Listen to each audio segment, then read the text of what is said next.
Salut tout le monde, alors aujourd'hui on se retrouve pour une nouvelle review. Mais avant, si vous souhaitez me soutenir, n'hésitez pas à vous abonner à la chaîne. Et si la vidéo vous plaît, que vous aimez bien ce joueur, n'hésitez pas à liker la vidéo. Allez, on se retrouve tout de suite pour la review de Akena Fenwa. Je l'ai joué dans cette équipe avec d'autres petits joueurs argent, une équipe assez originale, ça change un peu des premières ligues. Son prix il est aux alentours des 1000 crédits, et moi je l'ai payé 400, mais bon après des fois il a 700, 800, ça change un peu. On va commencer par ses points forts, vous en doutez c'est sa force à 97 de force, c'est le joueur qui a le plus de force dans FIFA et c'est d'ailleurs pour ça qu'il est connu.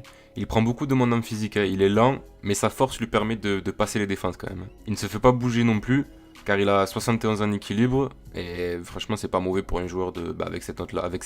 Au niveau de la finition, c'est 66, c'est pas mauvais pour un joueur avec 66 de général. Il ne m'a pas raté beaucoup de trucs de fou, ouais, mais au contraire, il m'a souvent surpris sur ça devant la cage, il était plutôt bon. Je trouve aussi qu'il se plaçait plutôt bien sur le terrain, il a 71 en placement, on le trouvait assez facilement, il était souvent devant, vu que, après en plus ses rendements offensifs c'est faible, son rendement défensif c'est faible aussi, mais je le trouvais quand même facilement sur le terrain, il se rendait beaucoup disponible dans l'équipe. Pour les points faibles, le plus gros reste la vitesse, 44 sur la carte, mais c'était pas vraiment dérangeant non plus parce qu'il a vraiment beaucoup de force. Et en fait, on le faisait, moi personnellement, je le faisais partir en profondeur. Et avec sa force, en fait, il tenait à l'épaule les défenseurs, en fait. Bon, il se faisait rattraper quand même souvent. Mais quelquefois, il mettait des gros coups d'épaule et il passait devant les défenseurs. Et c'est ça qui était bien avec lui.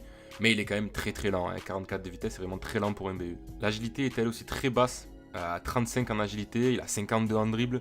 Sur le terrain, par contre, il est très très lourd. Ça se ressent énormément. Je vous conseille de pas trop garder le ballon avec lui, parce que dès que vous allez avoir le ballon avec lui, pour se retourner, ça va être très long, donc vous allez souvent vous faire prendre la balle. La tête aussi est un gros point négatif avec Akinfenwa. Il est pas très grand, il fait 1m78 et il a que 49 en détente, donc c'est un peu normal qu'il soit pas très bon de la tête. Je crois que j'ai gagné aucun duel de la tête avec lui, mais bon après, je m'attendais pas à que ça soit un Peter Crouch non plus. Il a que 3 étoiles en mauvais pied, mais bon, je le mets dans les points négatifs parce que c'est pas non plus très bien, mais son pied gauche, il m'a pas non plus dérangé plus que ça. Je sais pas si j'ai marqué du pied gauche, mais je me rappelle pas avoir ragé sur ça. Au niveau des étoiles en geste technique, c'est 2 étoiles, hein. Fallait pas s'attendre à un truc de fou non plus. Avec 58 en dribble sur la carte, il allait pas avoir 5 étoiles.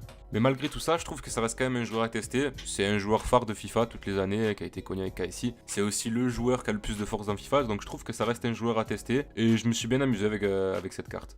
Donc voilà les gars, c'est un peu tout pour la review d'Akinfenwa. N'oubliez pas de lâcher un like si la vidéo vous a plu, et dites-moi dans les commentaires si vous l'avez essayé. Allez, à la prochaine les gars, ciao.